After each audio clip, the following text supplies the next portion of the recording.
Hi, this is my video about the keto diet and maybe some of the risk involved with that, and also the healthy way to do it and the unhealthy way to do that.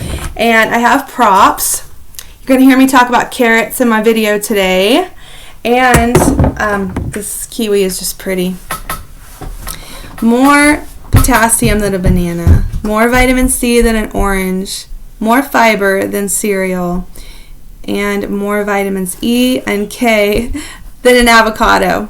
And it's just beautiful.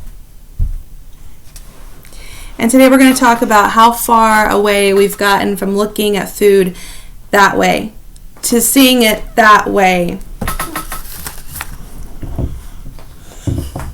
I'm trying to send the carrots. Yeah. Here. Are you showing them the carrots? Yeah. What are carrots good for? Your eyes. Your eyes? Yeah, good job. They are good for your eyes. Alright, go play with your Legos for a minute. Okay, we're going to hang out today and read definitions of ketosis. Thank you.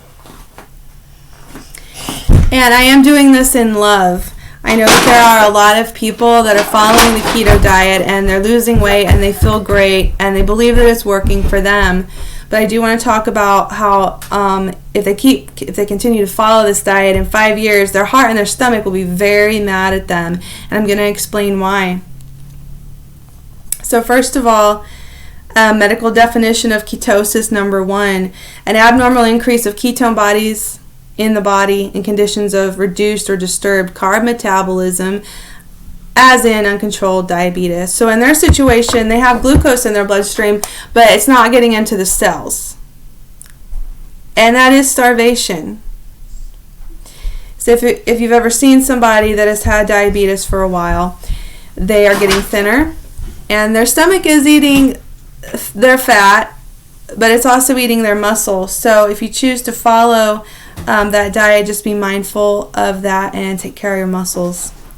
Definition number 2, a nutritional disease of cattle and sometimes sheep, goats, or swine that is marked by reduction of blood sugar and the presence of ketone bodies in the blood and is associated with digestive and nervous system disturbances.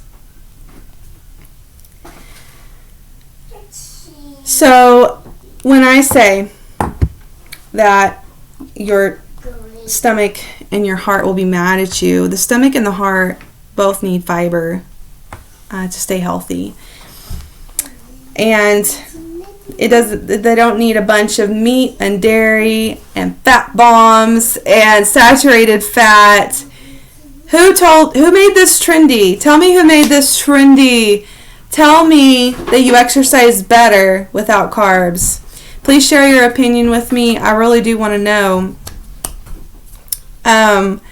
So a few years ago, I was following the Keto Dad simply for his dessert recipes, because I do like to have a dessert that's low carb and is not going to give me diabetes. And he had some great ideas. He had great dessert ideas and some other meal ideas.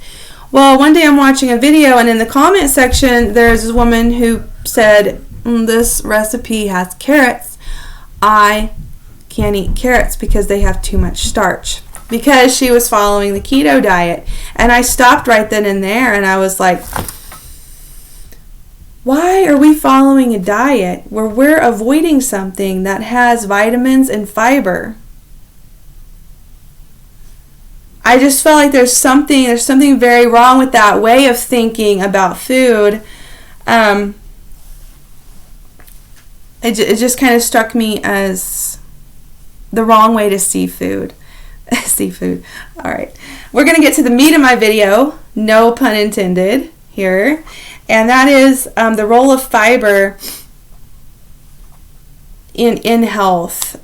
So you have insoluble fiber, which keeps the gut happy, healthy, and moving. It's just kind of hanging out there. It's like an exercise for your intestines. And then you have soluble fiber, which is smaller, and it actually gets into your arteries and clears the fat off the wall of the arteries. So fiber is super important for both the heart and the stomach. And A high-fat diet is concerning when it's done with animal products. The effects of consumption of too much saturated fat is, number one, fat increases the viscosity of the blood, meaning it becomes thicker than normal, and reduces vascular compliance or the functioning of your heart. Just a second. Ice here. Is here got away. Okay, hold on a sec. Number two. Oh, and number one, because of that, the artery walls are less flexible. Number two, muscles have no glucose to burn for energy. Number three, you do not get antioxidants from meat and dairy. Number four, the lack of antioxidants and the increased acidity of the body can lead to inflammation.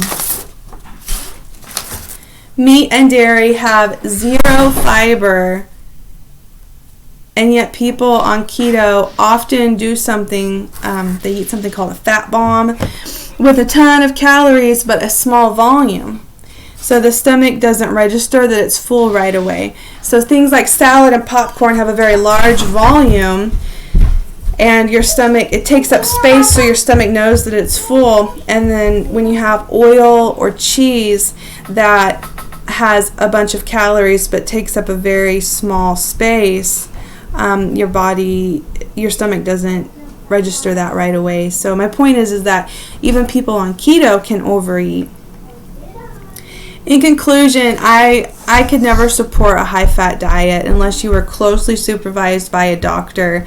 I do want to say that I recently, this year in February, a new book came out by Dr. Mark Hyman, and it's called The Pegan Diet. And you might think, what's pegan?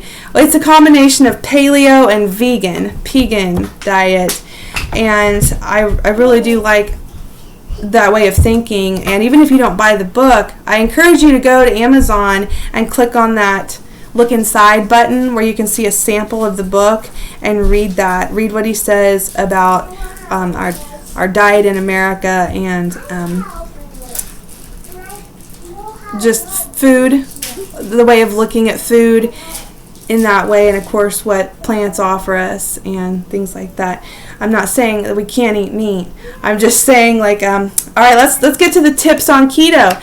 So sometimes people on keto will run out and they'll get some bacon and some chicken thighs, and they're just trying to get a bunch of meat, eggs, and cream cheese to be able to do this diet. But you want to go for good proteins like grass-fed beef, chicken breast, and fish that's high in omega-3.